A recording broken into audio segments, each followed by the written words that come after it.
Did you know that there are two separate ways and different ways in which you can take your cold shower for each one of those outcomes? Now in this video we are going to be diving in how to take a cold shower if you want to burn fat, and how to take a cold shower if you want to be more mentally resilient.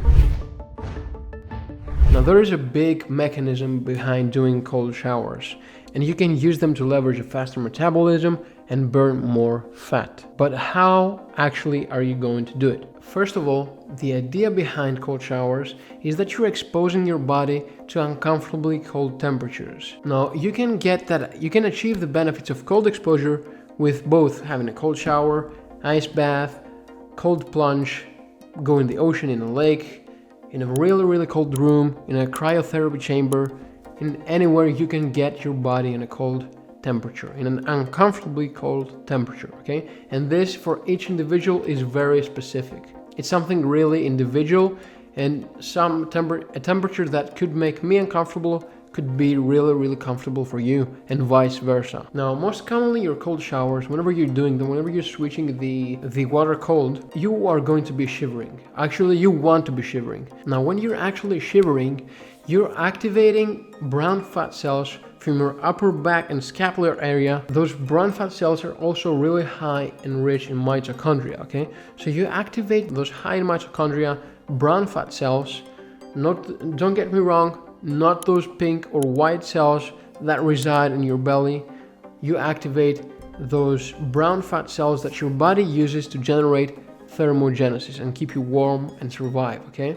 To maintain your homeostatic health intact. Because your internal environment, if it gets too cold, you will probably die. Certainly die, actually. Now, by shivering when you're actually doing the cold showers, you're activating those brown fat cells, and these brown fat cells that are high in mitochondria activate your metabolism, okay? And therefore, your metabolism is going to be faster, and therefore you're going to be tapping into those white and pink fat cells, similar to those that are residing on your belly, okay? So by indirectly, from activating your brown fat cells on your upper back, the white and pink fat cells are going to be reduced, okay? So indirectly, you're going to be burning more fat. Now, this is the one way you can do your cold showers.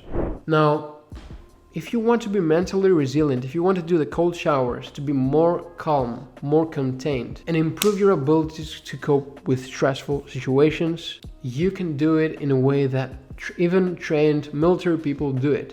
And it is called exposure again, okay? Now we have analyzed how you can do cold showers to burn fat.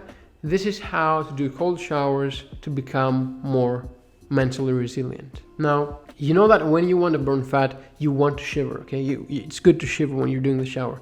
Now, when you want to do it for the stress or for the distress benefits, you don't want to shiver, okay? It's the opposite of that. So you want to be able to remain calm, to exert willpower, to stay under the cold and not shiver. You want to get accustomed to the cold temperature and not shiver, okay? And the way that this works is that your body flips with adrenaline as you're opening the water, as you're switching the water from hot to cold. Your body's flipping with adrenaline, okay? You start breathing heavy, you start increasing your dopamine as well after that. And it's really important for you to exert that willpower to stay under the cold shower and remain there for about 3 to 4 minutes, okay? There is something called adrenaline walls when you're doing your cold shower, your cold exposure, and you want to break through 2 to 3 adrenaline walls, okay? So the first adrenaline wall is when you actually experience that first adrenaline hit, when you switch that cold water from hot to cold, and you actually have to exert that much willpower to sustain the cold. And once you get accustomed to the cold, once you get used to the cold after a while, you start moving away from that first wall. After a minute or two, you have to exert the same willpower. So you have to cross another brick wall for your cold showers. And after you break about 2 to 3 per time, because that's the amount of walls you want to break per time, this is how you're going to get the maximum benefits when it comes to reducing your stress. So cold showers is going to be training your mind and body to sustain icy cold calmness and be contained and being relaxed and being able to cope with that high adrenaline, stressful situations. And this is why people like the Navy SEALs get exposed to cold really, really, really frequently. Okay, this is why they trained military professionals. They expose them to cold pretty much really every day, because it is really important for them to be able to think clearly and be calm under very stressful circumstances. And this is why it's really good for your ability to cope with stress.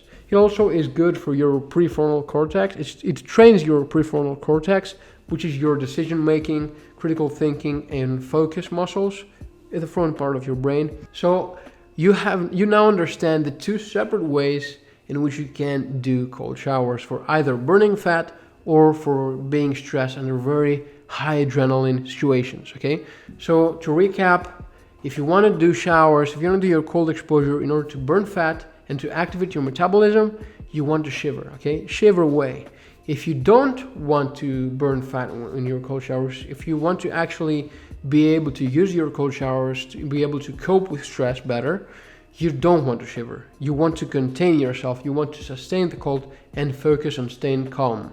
Okay, so I hope this analytical point of view of how to do the cold showers in two separate ways to do them, I hope that was helpful for you. And from now on, you start using one or the other depending on your goals, on what you want to do with your cold showers. If you have any other questions, you can really easily reach out to me on here or here. I will be more than happy to respond to you and to give you more support on any other aspects of you want to reduce body fat levels or become more mentally resilient. Other than that, it was a joy of me speaking to you today again, guys. Make sure to like this video if you indeed liked it. Make sure to leave a comment down below to let me know if you have any other suggestions of other videos that I could make in the future. Other than that, I cannot wait to see you on the next video, guys. Peace.